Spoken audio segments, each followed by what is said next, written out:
Hey, welcome back to another episode of Take a Mulligan podcast. We're so glad you're with us, and we're so excited to have a guest with us this evening.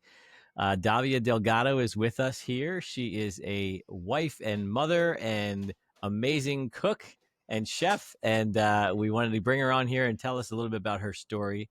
So I know her personally from our church. She's married to our head pastor as well, Austin, and just been nice to get to know you a little bit over the years. I think I know your husband a little bit better, but it's been nice to know you both and your beautiful two daughters. So welcome to the show, and tell us a little bit about who you are. It's great to have you on here. Thanks for having me. I'm glad to be part of this. Well, thanks for the introduction. I feel like you covered a lot already in there. So my name is Davia. I'm originally from Germany. So I moved to the States when I was 14.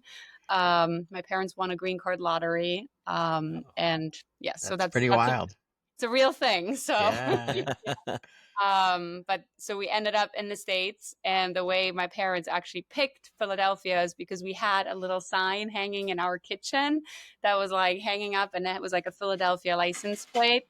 And so that was kind of like the first thought of why we would move to America. It was kind of like a random pick, and my parents also thought, like New York City. Both of my parents are artists, so New York, Philly, kind of like that area would be a good fit for them. So I moved over here when I was 14, started high school in Philly. So definitely a big culture shock. Wow. Now downtown Philly? Yeah, Northeast Philly. Wow. Yeah. So high school there, metal detectors, like first time seeing those things. But I really enjoyed it, so I enjoyed it. I liked it. I always enjoyed different cultures, people. So it, first year, of course, was hard of a transition because I didn't speak the language. But then, the following year it got better and I enjoyed it. So, so fast forward, I went to Cairn University. I got my degree in counseling. So I was working as a counselor for some time, different fields, private practice, all of that. And I've always had in the back of my mind that I loved authentic German bakeries and German baked goods, and you can find them anywhere here. I also worked for a German bakery at one point, and I always told them that it's not really German. So, but they were awesome people. I loved them, but I always joked with them about that too. So, but fast forward, I've always kind of like had it in the back of my mind that I would want to start like something. And so when New Jersey approved a cottage license that you're allowed to sell out of your home, which they were the last state to approve it, actually. Wow. Big surprise. Big shock. So, I was like, oh, maybe I'll do that. But then I waited probably a good amount of time thinking like, I have to like have it perfect. And so then one time I just kind of said, you know what, I'm just going to like go for it. I'm just going to try, like, I'm just going to start with Instagram. I've never had social media ever before. So, I mean, I had like Facebook, but I never used it. So, and so that's when I decided to kind of like launch my business. Yes, I'm married, 2 kids, 2 girls, German Shepherd, not because I'm German, but because you like that kind of dog. We agreed upon. So I wanted like a tiny little dog. My husband wanted a Doberman. I grew up and I was familiar with German Shepherds, so we settled on that. So yeah. So did you start an actual storefront then, or? No, I did not. So right now, so what I ended up doing is I got the license, which is a very small startup cost. It's like $200, and it has to all go through the state, get approved. And then what I started doing is I started with events, and then I ended up emailing a bunch of farmers markets, and I ended up getting into the Burlington County Farmers Market, which is the number 1 in New Jersey, like number 3 in the Northeast. So like it's a really nice market to get into. And so I actually ended up getting into that market. And so I think for the first, even the first vendor event that I did, it was just kind of a big shock because for me, it was like, who's going to want this type of dessert? Because it is radically different. It's not very sweet. It's different flavors, like strong flavors, like poppy seed, like here it's like you add a little bit of poppy seed, over there it's like your whole cake is just like a mouthful of poppy seed, Wow. But it, people loved it. And so I started the markets, and it's been going great ever since. I sell out every time. Wow. So much so that I kind of had to make the decision also that I stopped taking custom orders, and just so that I really can just focus in on the markets and kind of like learn as I go. Yeah. Okay. Wow, So there's that's your primary business, the business, I guess where you sell then is in the market. Yes. So I Okay. was also working until like last month as a counselor as well, and it just Okay. was too much. It ended up being too much, and it wasn't planned that way. I wasn't planning to start working as a counselor, and the offer kind of came again, and I wasn't planning that the baking would all take off, and it all happened at the same time, So yeah, so I ended up just last month making decision to kind of step back from counseling so I can focus in a bit more. But yeah, so that's the selling is the primary, that's at the market. And then I was hired as a baking instructor there as well now. So I teach Wow. classes there, and then now I'm kind of also growing and learning like the online world. So yes. There's so much there. Oh, There From when is. yeah. you There's. No, I'm just saying from when you came over as a 14-year-old. I want to go back to that a little bit. So Okay. let's go back to that a little bit. When you came over here from Germany, you didn't speak Yeah. any English at all? No, not really. Okay. Little words, Wow. but no Wow. English. So what Yeah. was that transition like from going from living in Germany for 14 years to coming here, like, I guess just high school, right? You started high school here The then? high school. I started Yeah, high that's school. a huge transition period time in life. Yeah. It was very hard. First 6 months were very hard, but I feel like when you're young, you're also like you're resilient, you're Mhm. adaptable, so the first year actually we lived in New Jersey because we didn't have a house yet. So we lived in a missionary home because my parents used to do missions work in Germany as well, like not street evangelism, but more like my dad ended up having this whole giant like German like book storage room with all like Bibles and all sorts of stuff like Wow. about like Jesus, God, all of these things in every language. And so every Saturday they would be on the street like just talking to people and giving out stuff. So they did a lot of mission work over there in Germany. So when we moved here, we lived in a missionary home for just 1 year. We first came for 2 weeks and thought we would buy a house here, and they were like, why don't you guys stay here for a year? Have a little bit of time. So I lived actually in New Jersey, Blackwood, New Jersey for 1 year. And that was a harder transition than Philly actually for me. Because when I came to that school, it was very segregated. It felt like it was like, black all hang out together, white all hang out together. It felt very like it was a very big culture shock for me, just kind of seeing that, even though it's a very different dynamic in Europe and Germany, and similar in ways too, So it was a harder transition because I was also the only foreigner in that school. So there was Wow. no one coming from a different like Okay. country. So I was like here's the foreigner who doesn't speak English, So it was very hard. My sister ended up leaving that school because she ended up taking like an ESL class in a different school because they didn't have a program there. But I didn't want to transition again, so I just kind of like stayed in that school for that year. And then when I moved to Philly, it felt a lot more like okay, like I was still learning English, but there was a lot of Eastern Europeans. It was every culture in that school. And so it felt a little bit, I mean, a little bit less intimidating, I guess, where you're in the other school and you're the only foreigner. So, yeah, so it was a big transition, hard transition, but it was okay, So, yeah. And your whole immediate family came over then? You have other relatives over in Germany still, right? Yes, all my extended family's in Germany. My Wow. parents, they live over here. My sister lives over here. Yeah. Wow. Yeah. That's amazing. I didn't Yeah. realize you were a Jersey girl. Yep, I guess. But Well, I'm still you started Jersey, so I don't know if you're really a yeah. Jersey girl or a Philly girl. I'm not sure. Well, and you know what's funny? This is like the first time I was just telling my husband, like Austin, I was telling him that I feel like now that we've lived in Trenton for at this point, it's like 8 years. It's the longest time other than Germany that I've like lived somewhere, that long, So I definitely feel like it's like in this new stage where now I'm like, okay, like I know my way around. I know everything. It's just so it feels like home now Mm, in ways, So yeah. that's cool. So yeah, Jersey. Probably. Yeah. So I did want to ask you, because I know a lot of times this probably gets tagged on you, and I was very careful to introduce you not as that. The Yeah. pastor's wife. That's not who you are.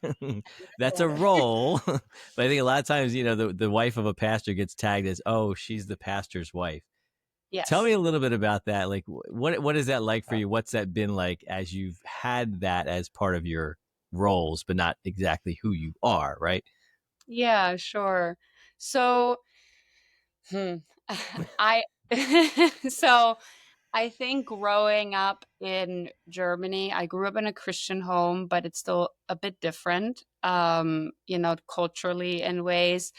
I don't think I ever like I never grew up in a setting where like that was like an emphasis, it wasn't mm, like the pastor's wife or the pastor, or you would say those things, like you wouldn't call them like pastor this. Mm. So I feel like there was never kind of like a category of thought fully on that, okay. growing up that like I never felt like, okay, like pastor this, because I just, that's not like, I guess the type of Christianity I grew up seeing, and having modeled in ways, So I think, um, I don't think of it often like that, Ah, that's but good. it's a tough balance, right? Because to some extent, like that's also like this is what I am, So I think that when I first came to our church, like Riverstone, there maybe was a little bit of like wondering what people might think,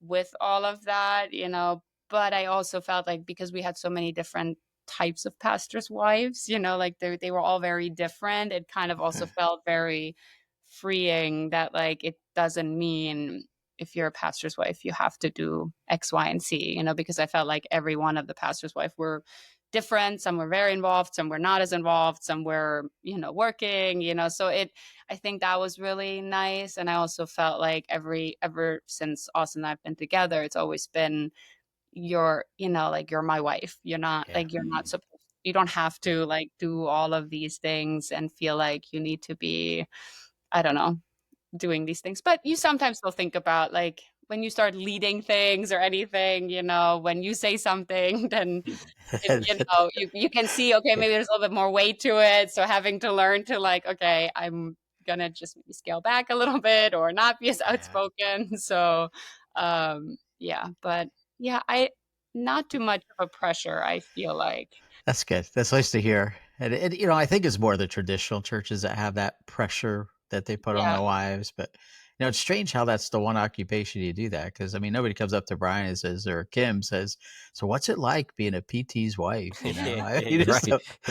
It does seem it's to like be Yeah. tagged to pastors. Yeah. yeah, it's so sad. But But I mean, it can be hard, So it's, yeah, I think the expectation, like I don't think at times I have struggled a little bit with it, but not like much, I don't think it's been much.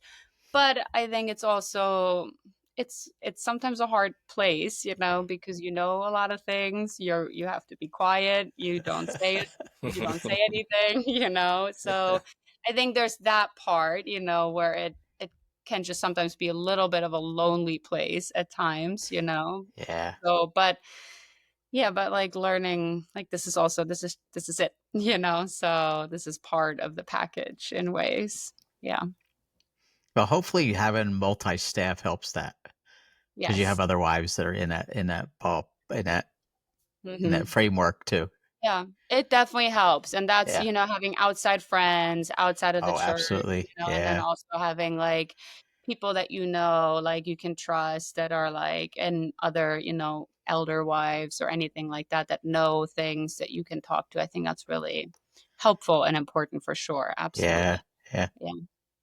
So then where did your role come from when it came to counseling? Was that just something you knew you wanted to do? Was that something that just kind of fell in your lap as far as what to go to school for, what to study? So I didn't know what to study. I was first 6 months, I was an education major, and I realized I don't want anything to do with this. So then I switched and I considered, I've always been very like empathetic, caring.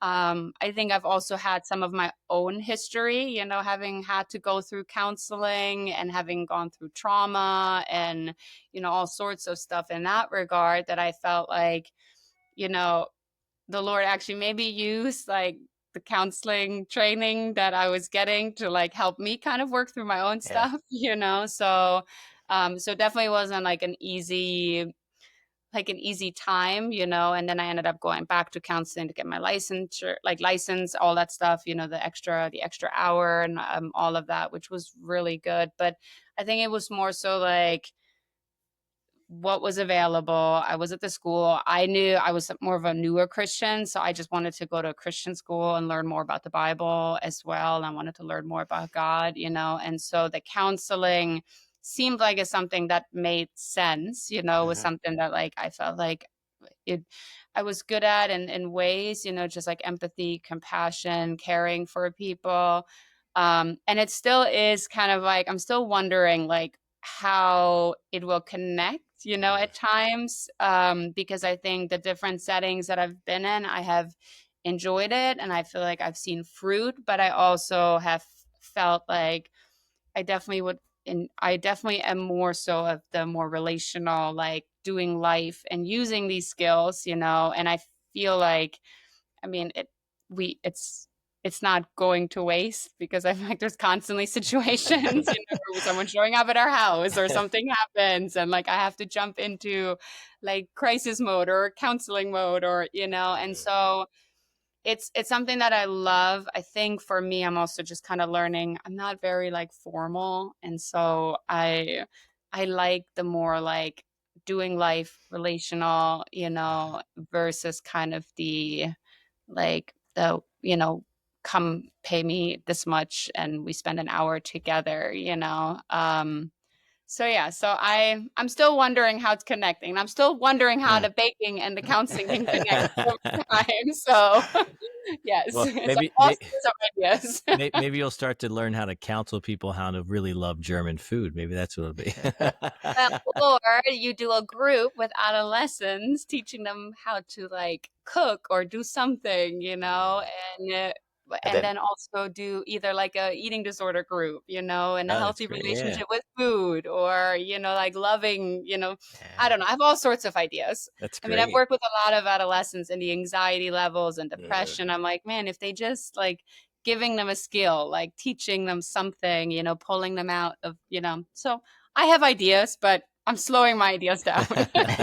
So What, Uh, what you're pro- was what was the most what was the area that you were doing counseling in? Was it family or was it more adolescence or? it was a mixture. Oh, okay. So yeah, I had families, I had adolescents, a lot of anxiety, depression, suicidal ideation, all those things. But then also like I've been doing marriage counseling, working with couples, yeah, so individuals, trauma. So kind of different every Right. hour. So So do you find, and this is probably more of a ministry kind of question. okay. So in terms of like counseling can be very, I can say, you don't see the rewards right away often Right. because it's a long process. So have you found like baking is like, oh my goodness, instant satisfaction where I did that, I created that, and there's more of a, do you see some of that in, Absolutely. I okay. mean, it's we joke sometimes where my husband says, baking a croissant sounds real nice right or why don't you come work for me and we'll just bake croissants. Because I Yeah. think there's also just like, you know, and I think that was also a deciding factor for us too. Like for me right now, doing counseling when things have been a lot for my husband, it's almost like you're taking on more hardship, more suffering, Yeah. more pain. And so it's almost like, is this the time right now to be like adding more of that, you know, when we already have some of that happening, you know? And so I definitely think so. You know, it's a very different, it's, you know, like the baking is physically exhausting, you know, there's, and also like you're very vulnerable in it, you know, you're constantly like, are people going to like it? Is something wrong? You know, all those things. But it's not as deep as like, you know, when you're counseling and your heart is breaking and you have to like process and you can't like, you know, you need some time to like think through everything. So yeah, it's a lot more rewarding in the immediate, and the counseling I think can be very discouraging often Yeah. because Yeah. it's a long haul, you know, of like, wait, like didn't we just spend like 2 years, you know, and we're starting back at like Starting back. one, like what just happened, you know? But yeah, so cake's easier. So yeah. So you Um, mentioned about working at a German bakery and really having a very good idea of what German baking really is versus what you were around. Were you always in the kitchen with your mom growing up and get recipes from her, or where did all that come from? so my mom's a terrible baker. Like, terrible. And she's an amazing cook, and she's okay with me saying that. Okay. So, and she's been Okay. helping me. I've been like, she's actually been awesome, but she's not a baker.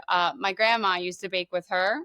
And it actually, I mean, honestly, my love for baking, I love to cook too, and all, like I love learning different things like that. So, but I think it really just started because you couldn't find it. And so I have my grandma's baking book that she had, you know, nothing like, it's not like one that's been like passed down for generations. Like it's probably one you could still find somewhere, you know, if you were in Germany. So it's not like this like treasure, you know, but it's been her book that I got, you know, and so I just started baking through it. And Wow. so that's kind of like where it just started. And it was because there just wasn't anything like it here. And so it was more so like, okay, I want to like try making this. And also like it's just the sweetness level. Like everything here is like ultra, ultra sweet. So I love dessert. I love a lot of dessert.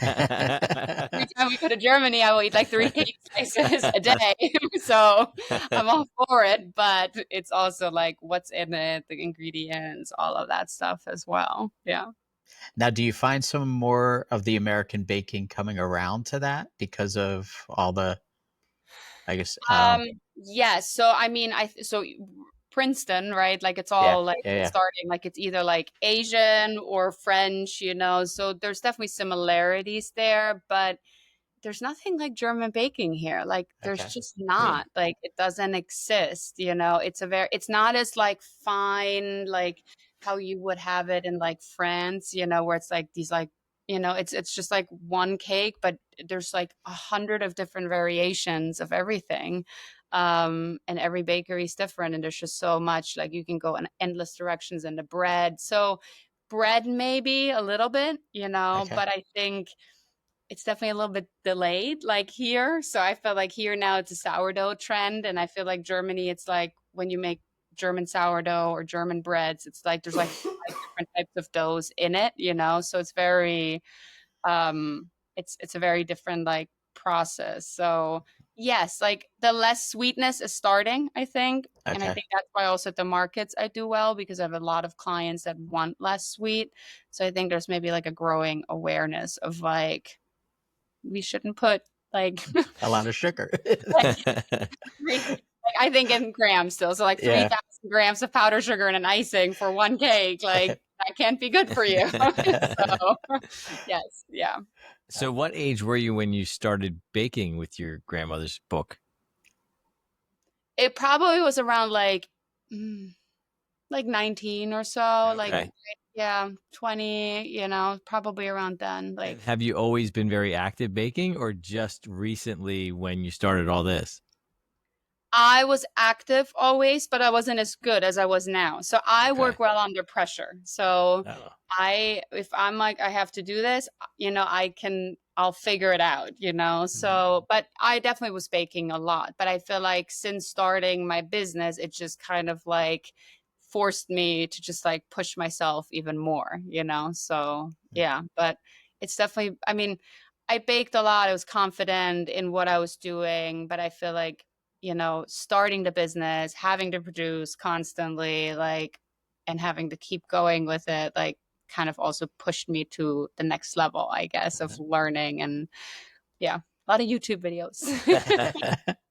So now do you have a bigger kitchen that you're working in and all that?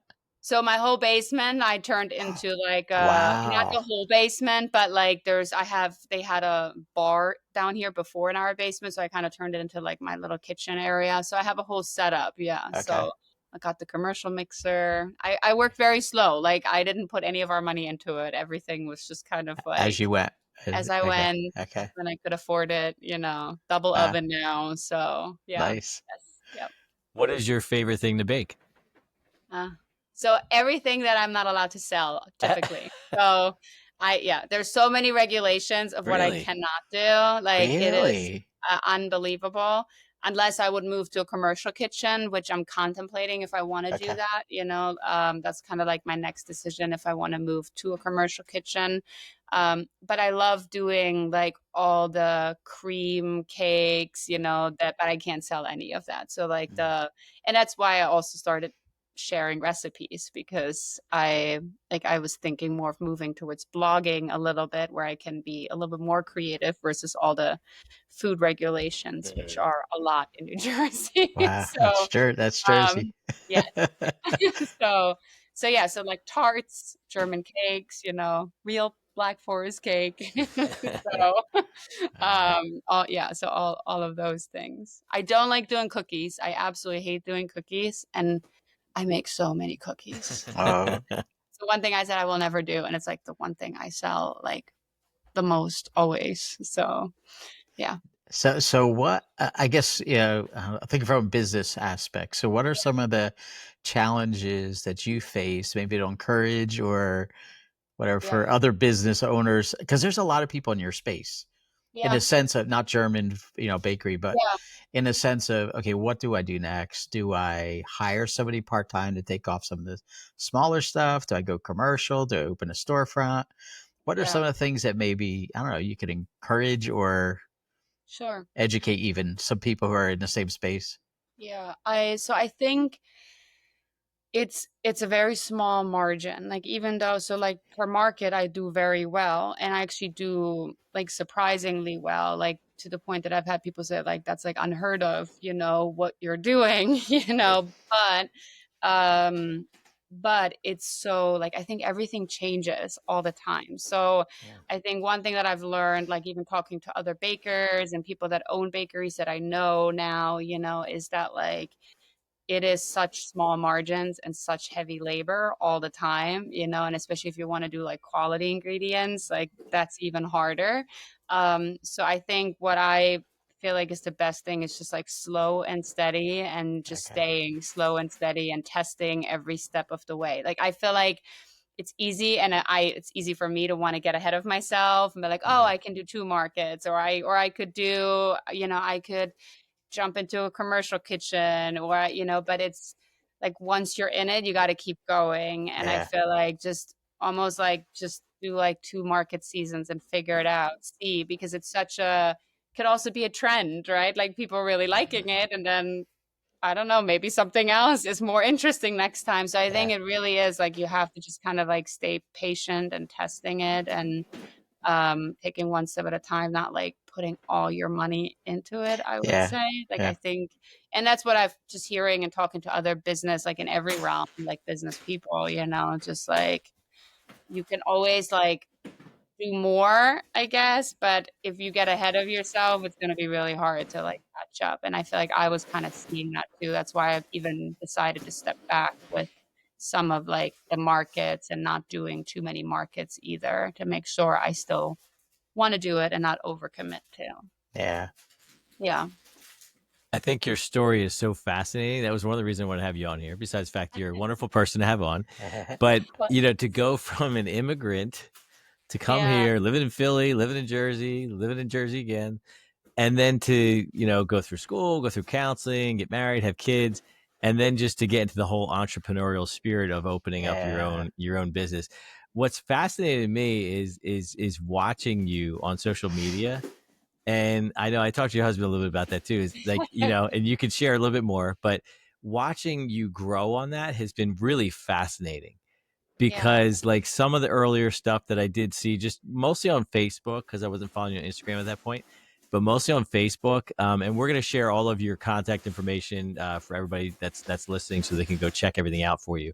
But Facebook was, there wasn't a whole lot on there, but then to watch you, just the videos just started going, and like it was almost out of nowhere. You're yeah. on there, you're confident, you're making all these different videos, posting all these different things. What was that like for you to kind of get to that point? Yeah. Oh my goodness. Like social media was the hardest thing, I think, in some ways, other than the business side of thing, like dealing with all the New Jersey regulations. That was their own headache in and of itself. That was the most discouraging part. I think the social media was just like a big, big learning curve. And the thing is, like, you kind of have to, like, that's, like, if you want to build connection with people, and that's kind of what I started to learn over time, that like people are like, even if you feel so silly and like you feel like, oh my goodness, like what are people gonna think, like you do feel like that, because you're putting yourself out there in ways. um even though like I can feel that way, I still like all the people that come to my markets, every single market, I have like a large group of people that are consistent, that are there, and they reach out to me when I'm not there, that they're like, where are you, so. But I think it, like, there's such connection that like starts forming online too with people, that like it really does matter. So, but it definitely was like pushing yourself out of your comfort zone. It was a lot of listening and learning. Like, it's not like, I think there's like this idea that like you go on social media and you make it, and it's really not like that. Like, it's very like, it's more so like consistency, learning, staying committed step by step. So now I even started with the YouTube, where I'm like, that was the next advice that I was given, of like with the recipes, like bringing that together because of like how people find you, search engine, all of that stuff, that matters. But it's definitely like a learning curve in ways, and it's important. And I actually feel like, even the website thing, like you don't need a website until like you're really like you don't, like, I didn't need a website even though I paid for one, until you're like actually able to sell something on your website, or so, or doing like something like blogging or so. Like social media is really all you need. And I think that's also the very thing that got me into the markets, because there's such a high like competition. Like, everyone wants to get into the markets, especially in my like niche, I guess, of like bakers, home bakers, because it's the only place we're allowed to sell like like direct to consumer. So like everyone wants to get in. And so I think even just like pictures and visuals, like I think that was a big deciding factor of why I got into the market too, because they were like, this looks really good, this looks different, what is this, but yeah, so a lot of learning. So a lot of yeah, keep pushing yourself to learn new things. And I'm still learning. I'm learning email marketing right now. So it's still like so Okay. small, but I'm learning as I go. So if you could give any advice, because I've personally with my own business been trying to get into social media better, and I know it's consistency. What advice would you give to somebody who's trying to get in to be more consistent? Because I know some people can be real simple. They put their cell phone out, they just do it that way and edit quickly. Other people are getting a second camera in there and they're getting lights and everything else. Is yours very simple how you're doing your videos, or is it a little bit more involved? It's very simple. I bought a backdrop that was like $40 on Amazon. So like for pictures, like, so I think, yes, it's important to like have a good quality camera, like an iPhone, which is good enough, something.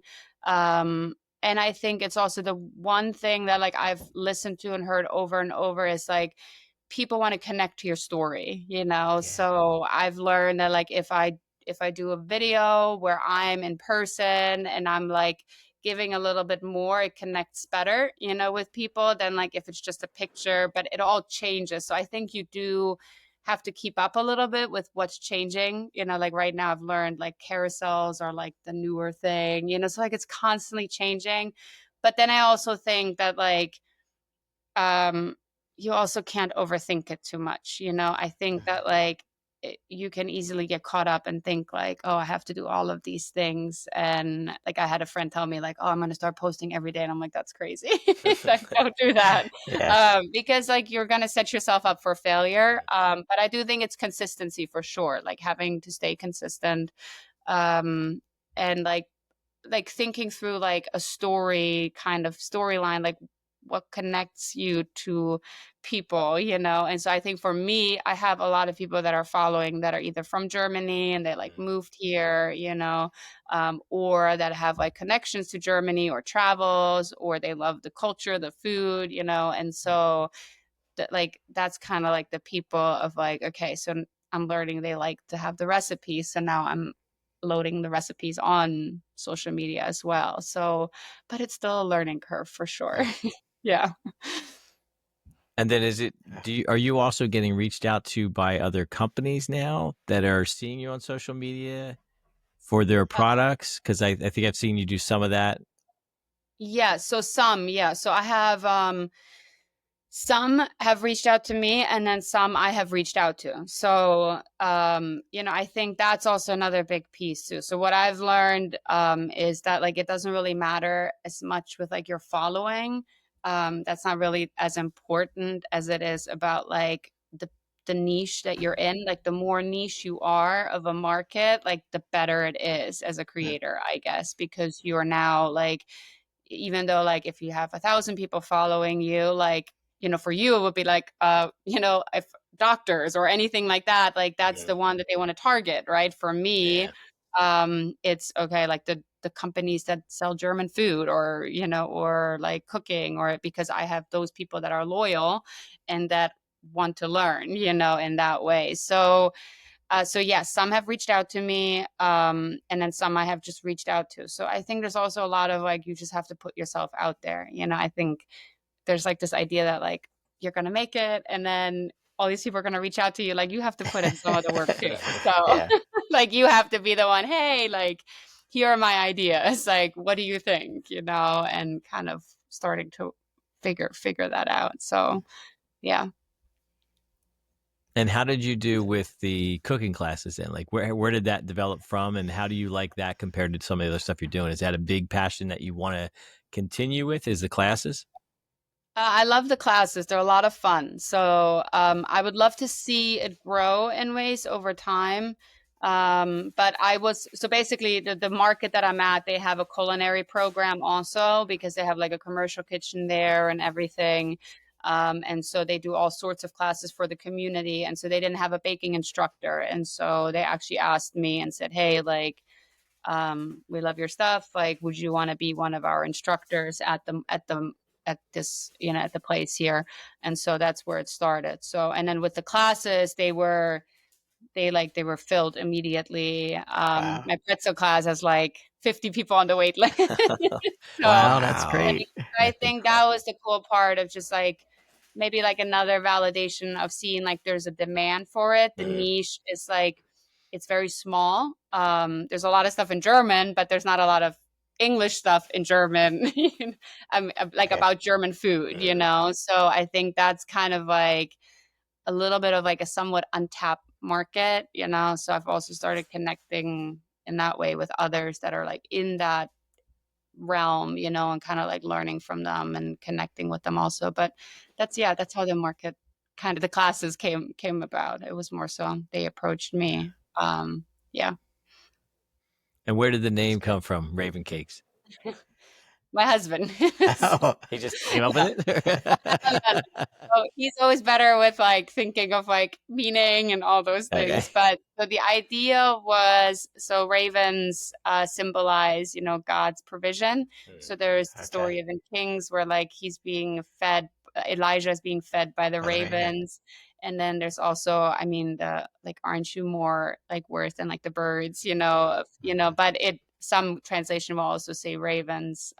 So the idea was, whatever gifts we have, to be a blessing to others because of God's provision to us. So I haven't like advertised this because I also have always felt weird. And in another podcast, they asked me that too. And I was like, I don't know, but like every market, every profit, like to be giving back, so I've been kind of slowly trying to find ways, right now there's like people that we know that we're supporting in ways through that, so just kind of like giving back based on what we have been given. So yeah, so that's kind of where it came from. A lot of people call me Raven now, so so that does happen. So I'm like, actually, but so it's been a cool way to also just share about my faith. I was invited a couple of other classes too to teach, and that question always comes up. And so even just sharing like, well, like I'm a Christian and God has been faithful, God has been good to us. So so that's been cool to share some of that. That's cool. Okay, so I'm going to ask you the question. So if you looking back on all this stuff, and some of the challenges you faced, what would be something that you say, you know what, I definitely want to take a mulligan on this. I wish I could have done that over. And it could be anything, whether it's personal or whether it's in the business or maybe not starting in Jersey because of all the regulations, whatever it is, just. Yeah, well, if I wouldn't have been in Jersey, then PA would have been the place to be, actually, because you have no regulations, but you can't have a dog. So that's the other thing. PA is the only place you can't have a dog. So if you're baking from home, but wow, okay, yeah. Anyways, in case you needed to know this, but I think from the business side of things, probably I would have started earlier a little bit, but I think I pushed it always back, thinking I have to be perfect. It has to be all figured out. Like I have to like be a master at like baking, and I think you quickly learn like you're still going to burn stuff. You're still going to make mistakes. You're still going to like constantly have to readjust, so I think in the business side, I probably would have, started earlier maybe, but who knows, and I think also, yeah, I don't know. I don't know if I would do over anything. Like, well, yeah, you learn through it. I get that. I think everything, I feel like every part of my life too, even with counseling, going all those things, I feel like everything has been just very like, yeah, step by step, unexpected turns every step of the way. So not really doing over really anything, but maybe not like being afraid of failure in ways. That's good. That's been, always been like, what if I fail? What if it doesn't, what if, whatever it might be, but just kind of still going for it. And it's okay if it doesn't go well, So, yeah. That's wow. great. Well, I mean, it's definitely not a failure story in your case whatsoever. I think it's an amazing journey that you've had and just an amazing journey of success. I mean, like I said, to go from an immigrant coming in at 14 and now to running a very successful business that really took off pretty quickly. It's exciting to see where God's going to take it next and where you're going to lead that. And it's just a great, inspiring story for people just to understand that they can accomplish anything, really. I mean, I don't know how quickly you thought that your business was going to blow up, but to just see how successful you became is really encouraging and very inspiring. So I appreciate you being on here with us. We really enjoyed having you here, and we will definitely post all of your social media accounts and where they can find you. But if you want to let us know, where can they find you? Sure. So I have a website, which is just ravencakesbakery.com. So, and then I'm most active on Instagram. So same name, Raven Cakes Bakery. I do have Facebook. I'm not very active on Facebook. And then I'm just now starting on YouTube as well. So same name for everything. But you can always, on my contact form, if you have any questions, you can also always reach out on my contact form on my website. And then I can directly communicate with you as well. But yeah, that would be the best way to reach me. And when is the next time you're at the market so people could come see you and get your food? 26th, Of July July. 26th. Okay. Yeah. Okay. Yes. And then 3 times in August. So August is my crazy month. And what's the location again, just so everybody knows? It's the Burlington County Agricultural Center. Okay. So it's in Morristown, New Jersey. Yeah. Great, great. Well, again, thank you so much for being our guest. It was an amazing story to hear, and we just hope it'll inspire other people, and we wish you the best of success. Thank you so much. Thanks for having me. Hey, we know everyone can use a second chance or a do-over, so take a mulligan. Try again. Thanks so much for joining with us today. Make sure you follow us on Spotify, Apple Podcasts, and YouTube. Like, click, and subscribe.